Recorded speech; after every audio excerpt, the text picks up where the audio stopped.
I don't fault them for spending the literally hundreds of billions of dollars to help Canadians out in need in the last several months, and in the hundreds of billions that they will be spending in the next year to help those Canadians dispossessed and by the pandemic. I think that's what governments need to do. We need to look out for people who have fallen between the cracks and for people who've lost their jobs in situations like the one we're in. What I do fault them for is the tens of billions of dollars they racked up in deficits and debt before the pandemic hit.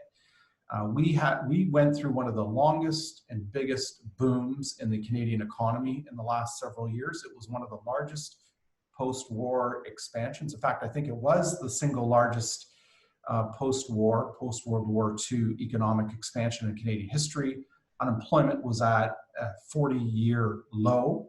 And despite all that, the government insisted on spending much more than they had and borrowing money to do it.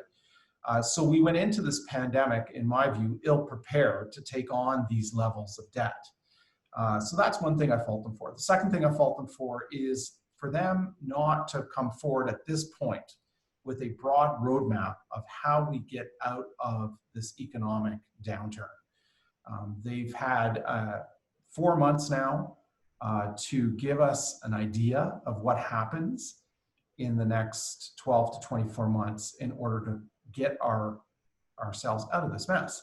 Because on the current predictions by the OECD, the Organization for Economic Cooperation and Development, which is based out of Paris and funded by leading economies in the world, and from predictions from the International Monetary Fund, we are looking at an 8% economic contraction this year and a 4% rebound next year, which means that we will finish 2021 4% behind where we were at the beginning of this year.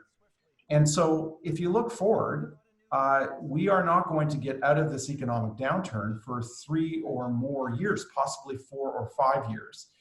And the government needs to come forward with a roadmap for economic recovery because of the serious situation we find ourselves in.